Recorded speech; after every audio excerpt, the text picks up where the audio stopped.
In January 1980, silver hit an all-time high of $50.35 an ounce. Just 2 months later, it was under $11. Billions of dollars were wiped out. Wall Street trembled. This wasn't just a market correction. It was a full-blown financial disaster, and at the center of it all was two Texas oil tycoons, the Hunt brothers. They weren't Wall Street insiders. They weren't hedge fund titans. They were old money, big oil heirs who believed the US dollar was doomed and silver was the answer. And for a time, they were right. That is until the game changed overnight. This is a story of how Nelson Bunker Hunt and William Herbert Hunt turned silver into a gold mine, triggered panic on Wall Street, and lost everything in what became one of the most dramatic financial collapses in modern history. Let's dive in. Nelson and William were sons of H.L. Hunt, one of the richest oil tycoons in American history. Their father built a multi-billion-dollar fortune from oil fields across Texas and beyond. By the 1970s, Nelson, the older brother, had become a staunch conservative. He was deeply suspicious of the government, a proud member of the far-right John Birch Society, and convinced that the dollar was on the verge of collapse due to inflation. The 1970s were a perfect storm for that kind of thinking. Oil prices were skyrocketing, the US had abandoned the gold standard, inflation was climbing fast, and in Nelson's mind there was only one safe haven left: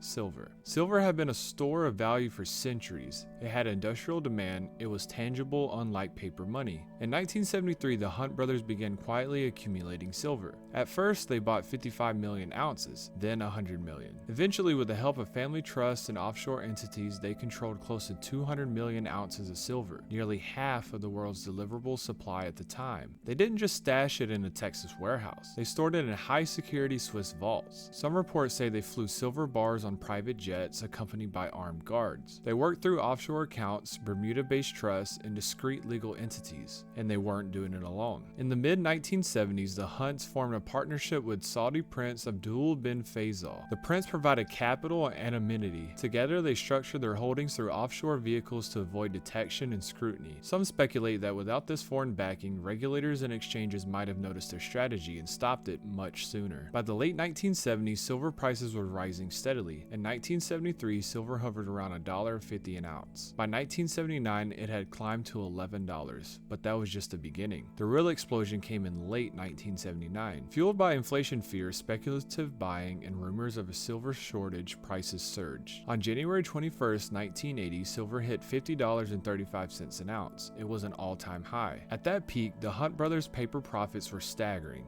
Some estimates say that they were sitting on $4 to $7 billion in gains. They weren't just holding physical silver. They were deep into the futures market using leverage to amplify their positions. Much of their fortune was borrowed. They had used silver as a collateral to buy more silver, but their buying spree didn't go unnoticed. The Commodity Exchange, or COMEX, saw the danger. On January 21st, the very day silver peaked, COMEX introduced what would now become known as the Silver Rule 7. The rule drastically increased margin requirements for silver contracts and limited the number of contracts any single trader could hold. Traders who had used borrowed money to buy silver futures now had to come up with massive amounts of cash just to maintain their positions, or they'd be forced to sell. And sell they did. Over the next 2 months, silver prices began to fall, slowly at first, then suddenly. On March 27, 1980, now known as Silver Thursday, the silver market collapsed. Prices plunged from $21 to $10.80 in just hours. The Hunts were caught in a financial vice. They couldn't meet the margin calls. They were facing over $1 billion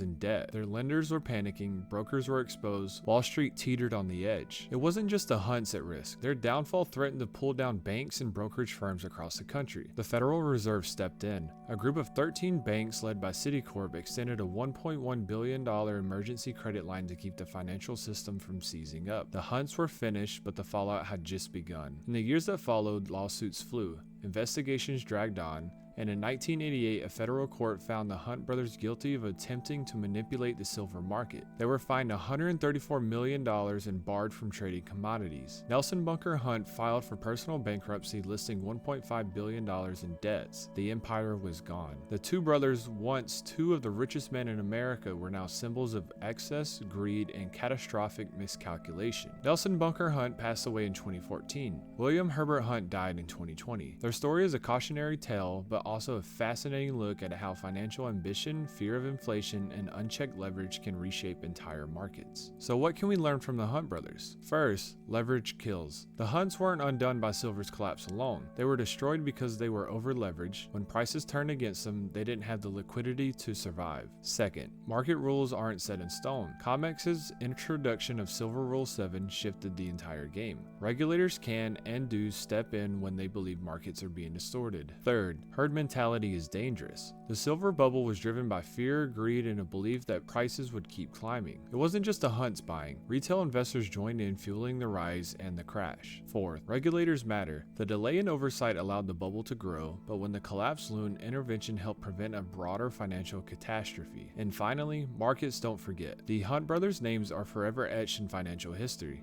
Not just for what they built, but how quickly it all vanished. They weren't cartoon villains, they weren't criminal masterminds, they were rich men trying to protect their wealth from what they saw as an economic apocalypse, and in doing so, they triggered a financial one. Some still debate whether the Hunts were attempting to corner the silver market or simply hedging against a collapsing dollar. The truth likely lies somewhere in between, but either way, they became the face of one of the wildest commodity bubbles of all time. So here's the question. Could you have seen it coming? Would you have followed the crowd, or stepped aside before the crash? If you enjoyed the story, check out our deep dives into the Wirecard scandal and the Bill Wayne collapse, more high-stakes financial drama that left markets shaken. And hey, if you want to keep getting smarter about the biggest financial disasters in history, make sure to hit that like button, subscribe, and turn on notifications. We've got more incredible stories coming your way. Until next time, stay curious and stay cautious. Thank you.